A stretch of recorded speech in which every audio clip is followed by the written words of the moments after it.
Hello students, आज हम कक्षा 8वीं के गणित में प्रकरण 7 में प्रश्न संग्रह 7.3 के सवाल हल करेंगे। देखो 7.3 के जो सवाल हैं वो हल करना है। उसमें हमें सारे कथन के सवाल है। जो 7.1 और 2 के जितने सवाल थे ना हमारे, तो वो सभी सवाल में तुम्हें प्रतिलोम विचरण है कि प्रत्यक्ष विचरण है वो डायरेक्ट दिया था और तुमको उससे समीकरण बना के सवाल को हल करना था। मगर अभी जो 7.3 इसमें कथन के सवाल हैं, इसमें तुम्हें उस कथन को पढ़ के देखना होगा कि प्रतिलोम विचरण है कि प्रत्यक्ष विचरण है और उसके बाद सवाल को हल करना होगा। अब यहाँ पे देखो हमारा 7.3 का जो पहला सवाल है ये हमारा कट है, क्योंकि हमको कोरोना महामारी की वजह से कुछ सिलेबस में से 25% कट किया गया था ना, तो ये हमारा पहला सवाल कट है। हमको दूसरा, तीसरा और चौथा हल करना है। लेकिन हम जो है सवाल हल करने से पहले देखो, हम पिछले वीडियो में देखे थे कि अगर हमारा कोई भी सवाल कार्य, ठीक है, कार्य समय, कोई भी सवाल अगर कार्य समय गति से संबंधित होगा तो वह प्रतिलोम विचरण में होगा। अगर उसके उदाहरण तुम्हारे अगर कार्य से संबंधित या फिर समय से संबंधित या गति से संबंधित, ठीक है, या मजदूरों की संख्या या वाहन की गति से संबंधित रहे तो प्रतिलोम विचरण में होंगे। और फिर उसके बाद हम उस हिसाब से समीकरण बनाएंगे और सवाल को हल करेंगे। वैसे पहला सवाल तो नहीं हल करना, फिर भी हम देखते हैं। इसमें पूछा है ना, निम्नलिखित में से कौन से कथन प्रतिलोम विचरण के हैं। तो देखो यहाँ पे जैसे मजदूर की पहला क्वेश्चन क्या दिया है, हल नहीं करना, इसमें से कोई सवाल नहीं आएगा, लेकिन प्रतिलोम विचरण में है कौन सा कथन वो बताना। तो प्रतिलोम विचरण में कब होगा, जब कार्य समय गति से संबंधित सवाल हुए तो वह जो है प्रतिलोम विचरण के होंगे। तो चेक करते हैं, देखो क्या बोला है। पहला, मजदूर की संख्या, ठीक है, उनके द्वारा कार्य पूर्ण करने के लिए लगने वाला समय। तो देखो मजदूर की संख्या लगने वाला समय से, यानी कि यह प्रतिलोम विचरण का सवाल है, ठीक है, प्रतिलोम विचरण में है, ये प्रतिलोम विचरण में है। वैसे सवाल नहीं हल करना, फिर भी हम चेक करने ऐसे ही अपना ये कर। फिर देखो दूसरा क्या बोला है, पानी की टंकी भरने के लिए आवश्यक एक जैसे नलों की संख्या। देखो संख्या का सवाल आ गया। और क्या बोला है, पानी की टंकी भरने के लिए लगने वाला समय। अब देखो संख्या, नल की संख्या और समय, तो ये भी प्रतिलोम विचरण। मैंने कहा ना कि कार्य गति और समय से संबंधित सवाल रहे तो वह प्रतिलोम विचरण के होंगे, ठीक है। सिर्फ तुम्हें यहाँ पे क्वेश्चन, पहला क्वेश्चन में यही बताना था कि प्रतिलोम विचरण के हैं कौन से कथन प्रतिलोम विचरण के। उसे कथन सवाल नहीं हल करना था, लेकिन फिर भी हम लोग देख रहे हैं। वाहन से में भरे हुए पेट्रोल और उसका मूल्य। अब देखो वाहन से भरे हुए पेट्रोल तथा उसका मूल्य, तो वाहन में, वाहन तो शब्द आ गया, लेकिन पेट्रोल भरा है और मूल्य पूछा है, यानी कीमत पूछा, तो ये प्रतिलोम में नहीं है। ये कौन सा हुआ, प्रत्यक्ष विचरण का हुआ। ये कथन प्रत्यक्ष विचरण, ये प्रतिलोम का नहीं। वैसे क्वेश्चन में पूछा है ना कौन से कथन प्रतिलोम में है, तो प्रतिलोम विचरण में नहीं है। फिर दूसरा क्या है, चौथा, वृत्त के क्षेत्रफल तथा उस वृत्त की त्रिज्या। तो देखो वृत्त का सवाल आ गया, तो ये भी प्रतिलोम विचरण का नहीं है, ये प्रत्यक्ष का आ गया, ठीक है। तो अभी हमें 7.3 के पहला सवाल तो नहीं हल करना है, दूसरा, तीसरा और चौथा सवाल हल करना है, ठीक है। तो पहले हम दूसरा सवाल देखेंगे। देखो सवाल क्या बोला, दूसरा सवाल, यदि 15 मजदूरों द्वारा एक दीवार बनाने के लिए 48 घंटे लगते हैं तो 30 घंटे में वही पूरा कार्य करने के लिए कितने मजदूर लगेंगे। तो देखो मजदूर की संख्या, समय से संबंधित सवाल है, इसका मतलब ये कौन सा सवाल है, प्रतिलोम विचरण का है, ठीक है। तो अभी हम क्या करेंगे, पहले हम मानेंगे क्या क्या है वो मानेंगे, फिर प्रतिलोम विचरण का के आधार पे समीकरण बनाएंगे और सवाल को हल करेंगे। तो अभी देखो हमको क्या बोला, मजदूरों की संख्या और दीवार बनाने के लिए लगने वाला समय, यानी समय और संख्या बोला मजदूर की, तो यानी एन और टी। तो पहले हम लिखेंगे ना, तो अभी हमारा यहाँ पे दूसरा सवाल का आंसर क्या होगा? माना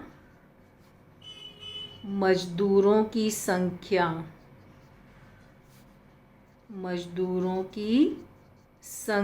बराबर, संख्या आ गया ना, संख्या ने नंबर हो गया, n लिख दो। तुम चाहो तो कैपिटल N भी लिख सकते हो, स्मॉल n भी लिख सकते हो। तथा समय बराबर, समय यानी टाइम, तो टाइम के लिए क्या ले लोगे?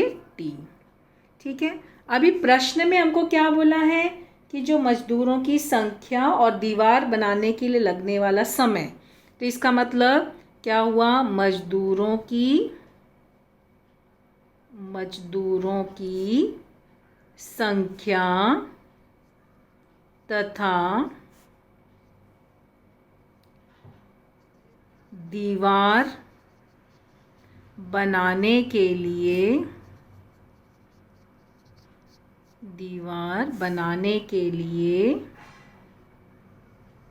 लगने वाला समय, क्योंकि ये दोनों किस में हैं? प्रतिलोम विचरण में है। प्रतिलोम, इनडायरेक्ट वेरिएशन, प्रतिलोम विचरण में है। ठीक है।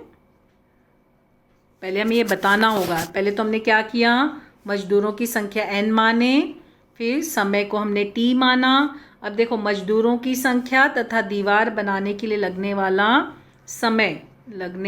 समय प्रतिलोम विचरण में है। ठीक है, इतना लिख लिए। अब समीकरण बनाओगे। ठीक है, मजदूरों की संख्या n और ये t। तो अभी हम समीकरण बनाएंगे प्रतिलोम विचरण का। तो इसके नीचे अब समीकरण बनाओ, तो क्या हो जाएगा? n alpha 1/t। 1/t क्यों लिखे? प्रतिलोम विचरण है ना। तो फिर n क्या हो गया? यहाँ पर n बराबर k/t। जब अल्फ़ा हटाएंगे तो k/t। तो इसका मतलब क्या हो गया? तिर्यक गुणा किए, n × t बराबर k। ये हो गया हमारा समीकरण। ठीक है, ये समीकरण बना। अब हमको क्या बोला है? कि जब 15 मजदूर हैं, वो 48 घंटे में दीवार बनाते हैं, तो यदि हमें क्या बोला? यदि n बराबर 15 तो t बराबर 48। ठीक है, क्वेश्चन में बोला ना 15 मजदूर एक दीवार बनाने के लिए 48 घंटे लगाते हैं, तो n अगर 15 है तो t 48 हो जाएगा। ठीक है, जब सवाल हल करना होता है ना, तो सवाल हल करते समय हम जो है ये नहीं लगाते हैं उसमें जो इकाई हम कहाँ लगाएंगे? जब आंसर लिखेंगे ना तब लगाएंगे। तो क्या हो जाएगा? अभी हमारा समीकरण है ना, n × t बराबर k। अब इसमें n का मान और t का मान रखो, क्या होगा? 15 × 48 बराबर k। तो गुणा करो तो कितना हो जाएगा? 15 का पहाड़ा आ रहा है तो 15 से गुणा करो तो तुम्हें कितना मिलेगा? 720। ठीक है, तो k का मान मिला 720। k बराबर 720। अगर तुमको नहीं आ रहा तो मैंने कहा ना, जब भी तुम्हें कुछ नहीं आता है साइड में रफ करो। 48 को 15 से गुणा करना, तो 5 × 8 देखो 40, 5 × 4 20 और 4 24। ठीक है, फिर 1 से 48। जब भी तुम्हें कुछ नहीं आता है तो 8 और 4 देखो 12, 4 और 3 7, देखो 720। जब भी तुम्हें कुछ डाउट हो, तुरंत तुम्हें चाहे नोटबुक हो चाहे एग्ज़ाम का पेपर हो, साइड में पेंसिल उठाओ, रफ़ करो अच्छे से, नीट एंड क्लीन। ठीक है, रफ़ करके गुणा करके लिख दो, k बराबर 720 आ गया। ठीक है, तो ये हमारा, अब देखो ये हमारा k का मान आ गया, ये हमारा k का मान आया। अभी हमें क्या ज्ञात करना? अभी हमें क्वेश्चन क्या पूछा है? क्वेश्चन पूछा है कि 30 घंटे में, वही दीवार को अगर 30 घंटे में बनाना हो तो कितने मजदूर लगेंगे? देखो 48 घंटे में 15 मजदूर लगे थे, तो अब 30 घंटे में कितने, यानी कि तुम्हें अब क्या दिया है? t दिया है, n ज्ञात करना। ये हमारा समीकरण है, n × t = k। तो अब हम इसके नीचे आगे हल करेंगे, के का मान मिल गया है, ठीक है। तो अब इसके नीचे हम क्या लिखेंगे, अब हमारे के का मान मिला है ना, तो अब हम पहले लिखेंगे n into t is equal to 720 720। अब हमें क्वेश्चन में क्या बोला है, यदि t बराबर 30 तो n बराबर क्वेश्चन मार्क, क्वेश्चन मतलब n ज्ञात करना ना, तो क्वेश्चन मार्क।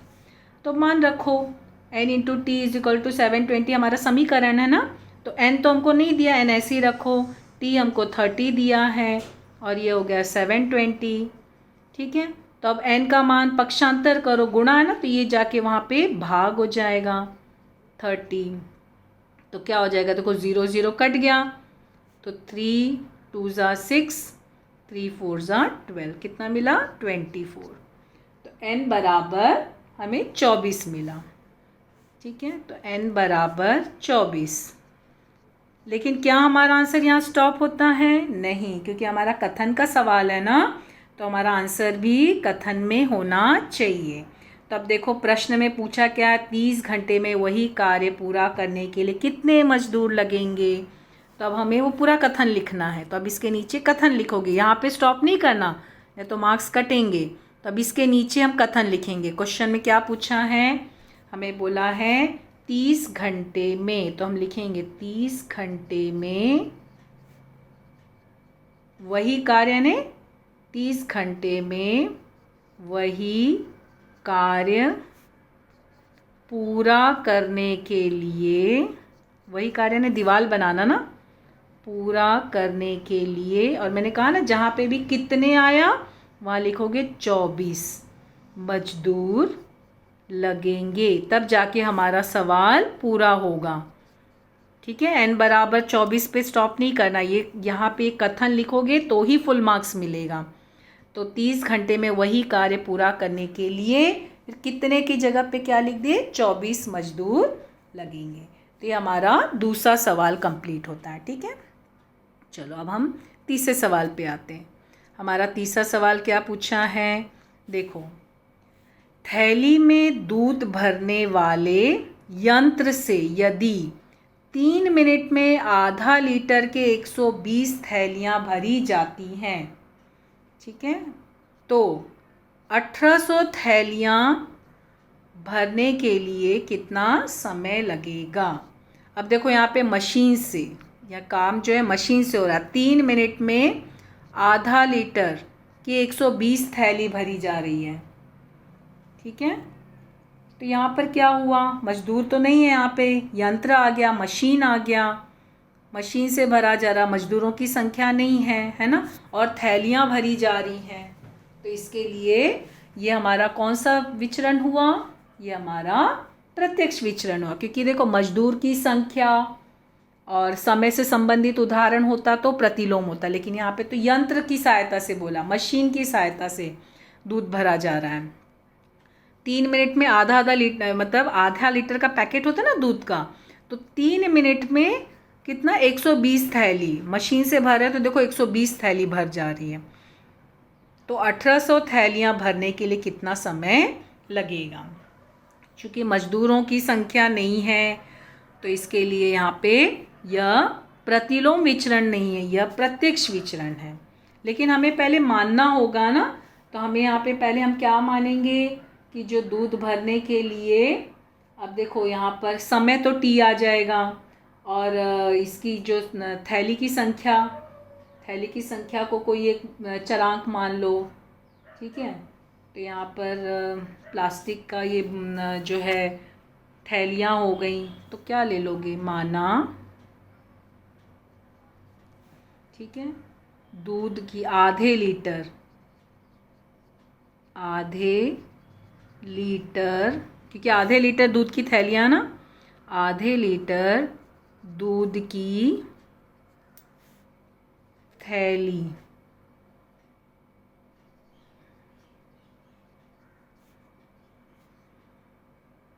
दूध की थैलियों की संख्या, आधे लीटर दूध की थैलियों की संख्या, इसको कोई एक चरांक मान लो, ठीक है। थैली को हम क्या बोलते हैं, कोई भी एक चरांक ले लो, और समय बराबर तथा समय बराबर टी। समय तो टी हो गया। अब देखो थैली में भी तो फिर जो है टी ना आके हम बॉक्स कर देते हैं ना, बॉक्स हो गया मान लो। तो बॉक्स कितने हुए, आधा लीटर का बॉक्स है दूध का, तो बी बॉक्स यानी बी हो गया, समय के लिए टी ले लिए।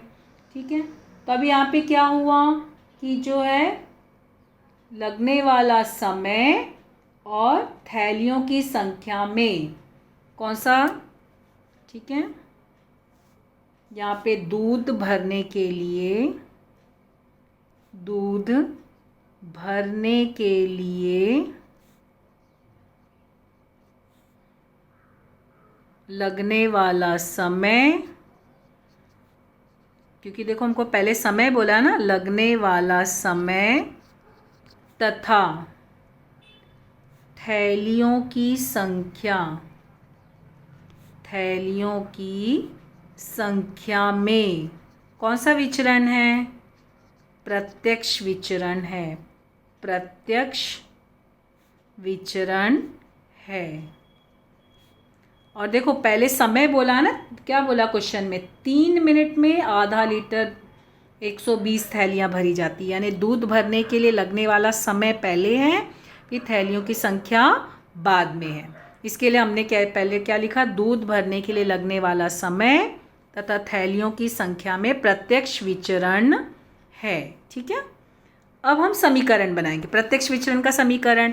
ध्यान देना, दूध की थैलियों की संख्या b है और समय t है। ठीक है, इनमें प्रत्यक्ष विचरण है, तो अब समीकरण बनाएंगे। लेकिन पहले समय बोला है, बाद में संख्या है, तो t और b।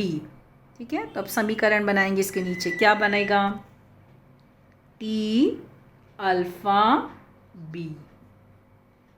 ठीक है, t अल्फ़ा b, क्योंकि पहले समय है, बाद में थैलियों की संख्या है ना इनमें, तो t अल्फ़ा b। तो क्या हो जाएगा, t बराबर, अब देखो अल्फ़ा हटाएंगे तो के बी, है ना, ये हमारा समीकरण। लेकिन हमको k का मान निकालना है, तो क्या होगा, t बटे b बराबर k, ये होगा हमारा समीकरण। क्योंकि यहाँ पे गुणा है ना, तो यहाँ के भाग हो गया।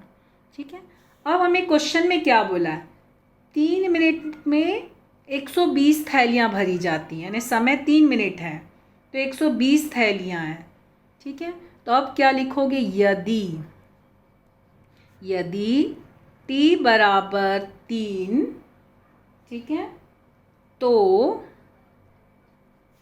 b बराबर 120, ये होता है ना। तो अभी हमें k का मान निकालना है, तो t बराबर क्या हो जाएगा, यहाँ पर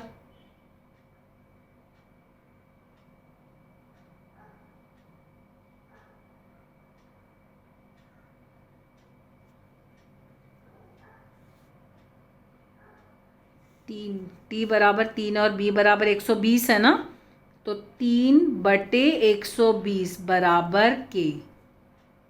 ठीक है, तो ये हमारा हो गया। तो k का मान कितना हुआ, देखो ये 3 गुणे 1 3, 3 गुणे 4 12, यानी k का मान क्या मिला, 1/40।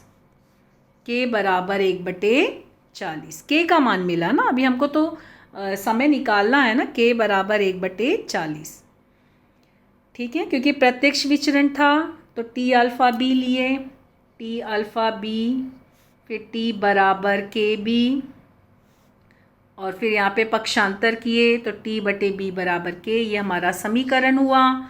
हमें बोला है t अगर 3 है तो b 120 हो जाएगा, तो 3 बटे 120, तो इन्हें k बराबर कितना मिला, 1/40। ठीक है, ये k का मान हुआ। अब हम समीकरण के आधार पे आगे सवाल हल करेंगे। तभी हमारा देखो, अब हमको क्या बोला है क्वेश्चन में कि जब 1800 थैलियाँ भरने के लिए कितना समय लगेगा।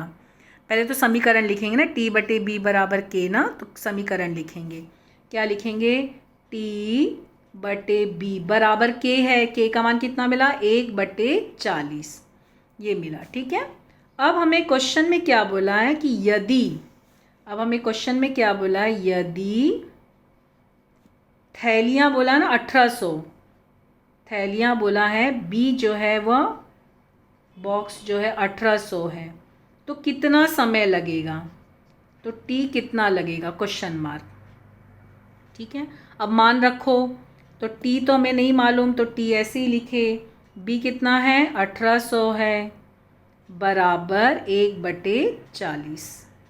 ठीक है, फिर ये गुणा करेंगे, देखो 1800 बटे में है ना, तो वहाँ जाके क्या हो गया, गुणा हो गया, ये 1/40 गुणे 1800। ठीक है, क्या हो जाएगा, देखो 1 0 कट गया, और देखो 4 से भाग दिए, 4 गुणे 1 4, 4 गुणे 4 16, 4 गुणे 5, तो कितना मिला, टी बराबर 45। चूँकि ऊपर टी मिनट में दिया था, तो यहाँ पे भी क्या होगा, 45 मिनट। अब हम देखो, जब हम सवाल हल करते हैं ना, तो उसमें हम इकाई नहीं लिखते हैं, लेकिन जब आंसर लिखते हैं तो उसमें इकाई लिखना होता है। ठीक है, तो हमें 3 मिनट में 120 थैलियाँ थी, तो 45 मिनट में 1800, तो टी बराबर 45 मिनट। लेकिन क्या हमारा आंसर यहाँ पे ख़त्म होता है, नहीं, हमारा कथन का सवाल है ना, तो हमें आंसर भी कथन में लिखना है। तो देखो क्वेश्चन में बोला है ना, 1800 थैलियाँ भरने के लिए कितना समय लगेगा, तो जहाँ कितना वहाँ पे लिखोगे 45, तब इसके नीचे कथन लिखना, तो क्या लिखोगे, 1800 थैलियाँ भरने के लिए कितना समय लगेगा, कितना शब्द आया ना, वहाँ लिखना 45 मिनट लगेगा। कितना समय की जगह पे हमने क्या लिखा, 45 मिनट, 45 मिनट, ये 45 मिनट, ठीक है, लगेगा। हो गया हमारा आंसर, तीसरा सवाल। ठीक है, चलो अब हम चौथा सवाल देखते हैं। क्या है हमारा चौथा सवाल, देखो, किसी कार्य की औसत गति 60 किलोमीटर प्रति घंटा होने पर, अब देखो कार दिया है और औसत गति बोला है, कार यानी वाहन हुआ ना, वाहन की गति होने पर उसे कुछ दूरी तय करने के लिए 8 घंटे लगते हैं। यदि वही दूरी तय करने के लिए 7.5 घंटे में तय करना हो तो कार की औसत गति ज्ञात कीजिए।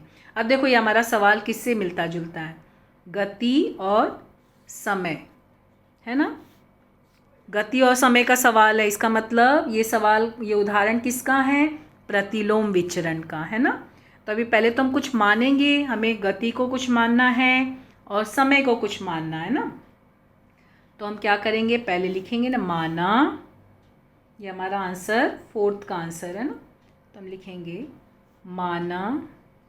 अब देखो वाहन का नाम लिखा है ना कार, तो हम लिखेंगे कार की गति, है ना, हमको मानना है ना, तो कार की गति को क्या मानेंगे, गति जो है यानी कि स्पीड हुआ, तो उसको एस मान लेते हैं, कार की, क्योंकि गति है ना, औसत गति इतना बोला है, तो गति यानी स्पीड हुआ, तो स्पीड को माना एस। ठीक है, और उसके बाद समय पूछा है ना, उसने बोला है ना कि कुछ दूरी तय करने के लिए 8 घंटे लगते हैं, तो यानी कि समय, तो समय कितना लगेगा, दूरी तय करने के लिए लगने वाला समय, तो दूरी तय करने के लिए लगने वाला समय बराबर टी, समय यानी टाइम होता है ना, ठीक है, लगने वाला समय, समय लिखेंगे, समय बराबर टी। ठीक है, समय यानी टाइम, तो इसके लिए टी माना। तो हमने पहले गति को एस माने, एस क्यों माने, स्पीड, गति यानी स्पीड हुआ, और समय यानी टाइम टी लिख दिए। अब हमें क्या करना है, देखो ये कौन सा उदाहरण हुआ, प्रतिलोम विचरण का उदाहरण हुआ ना, ये हमारा प्रतिलोम विचरण यानी कि गति और लगने वाला समय, ठीक है, इनके बीच में हमारा क्या है, प्रतिलोम विचरण। तो हम यहाँ पे लिखेंगे वाहन की गति तथा लगने वाला समय में प्रतिलोम विचरण है। यानी वाहन कार लिखा है ना, कार की गति तथा दूरी तय करने के लिए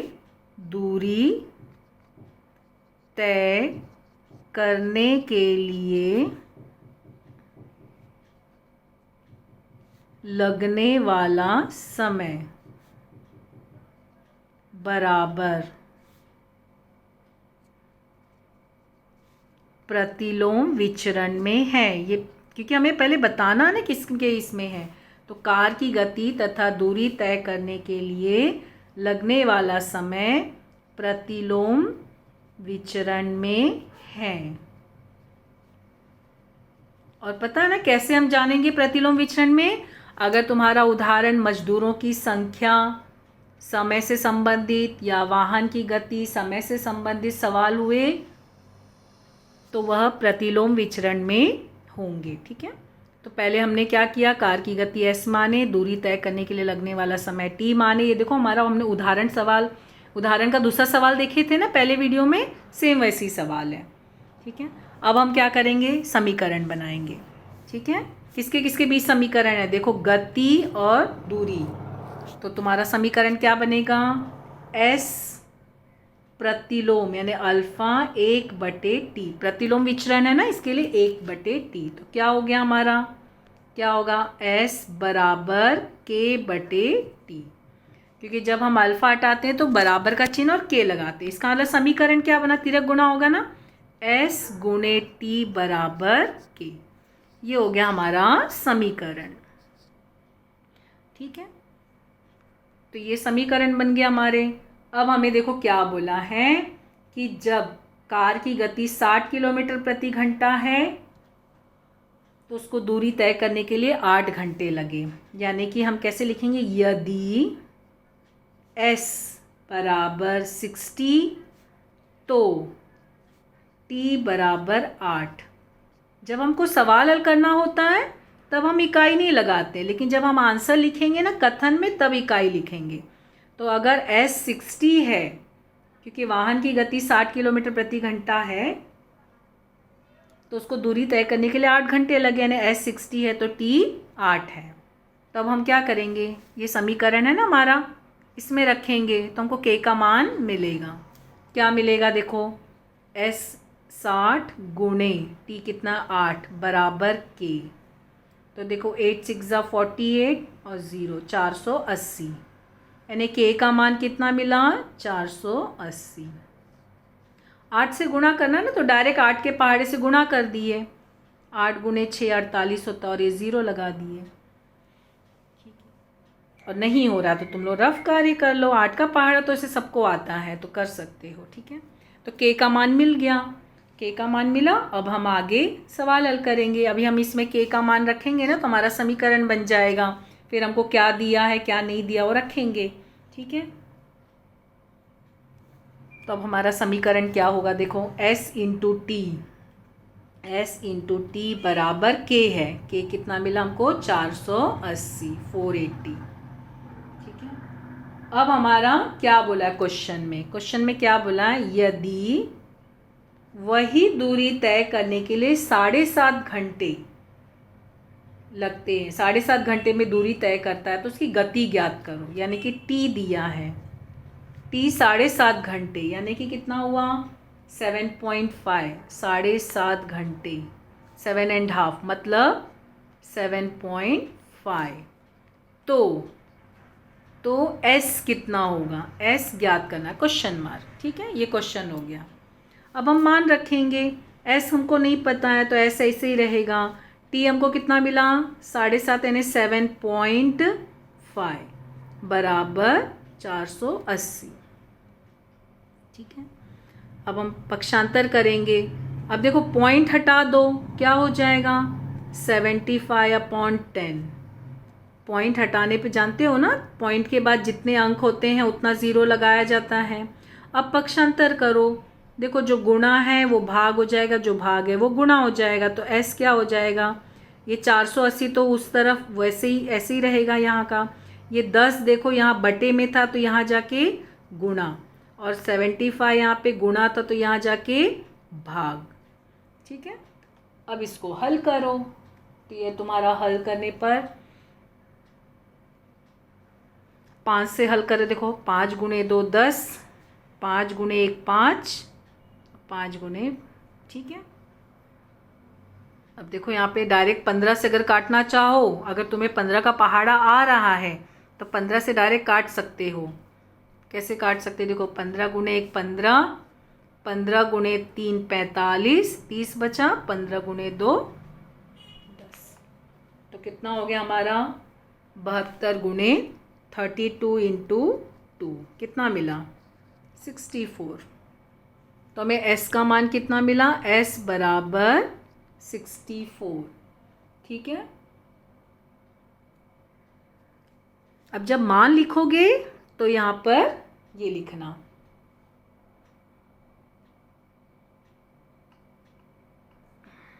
$64, ये हमारा s मिला। ठीक है,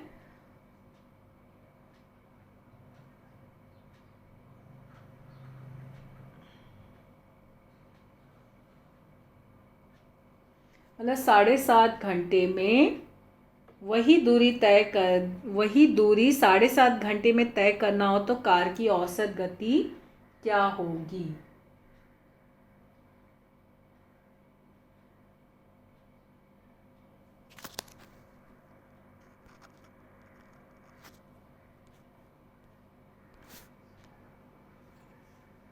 हमें देखो यहाँ पे जो क्वेश्चन का आंसर आया था, तो हमें कितना आया था कि जो स्पीड है वो s जो है हमको कितना मिला था, 64 किलोमीटर प्रति घंटा।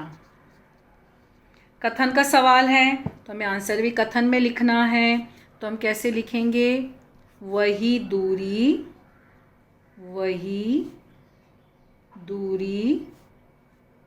7.5 घंटे में, कथन का सवाल है ना, तुम्हारा उत्तर भी कथन में होना चाहिए। 7.5 घंटे में तय करना हो तो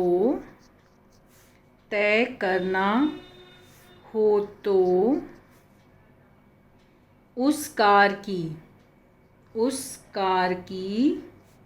क्वेश्चन का ही कथन है ना, औसत गति, उस कार की औसत गति ज्ञात कीजिए बोला है, तो औसत गति ज्ञात कीजिए की जगह पे क्या लिखेंगे, बराबर 64 किलोमीटर प्रति घंटा। ठीक है, ये आंसर होगा हमारा, क्योंकि हमको क्वेश्चन में जैसा कथन है सेम वैसे ही लिखना। लेकिन अभी यहाँ पे ध्यान दो, जब तुम लोग अपना आंसर देखोगे ना टेक्स्ट बुक में, तो वहाँ तुम्हारा आंसर लिखा है 4 किलोमीटर प्रति घंटा। क्यों वहाँ पे 4 आया है, क्योंकि एक्चुअली जो क्वेश्चन है उसका कथन पूरा नहीं है, उसमें एक्चुअली कथन में आगे और था कि कार जो है उसका जो औसत गति कितनी बढ़ानी पड़ी, एक कथन उसमें और होना चाहिए था जो कि नहीं दिया है।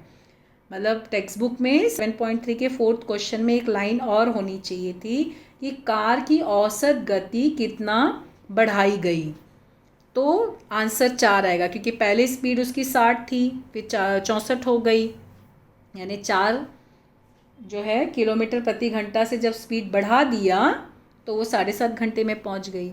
तो इसके लिए बुक में जो आंसर है वो 4 किलोमीटर प्रति घंटा है, इसीलिए दिया, क्योंकि लेकिन वो एक लाइन किताब में नहीं दिया है, तो तुम्हारा आंसर यहीं पे कंप्लीट होता है।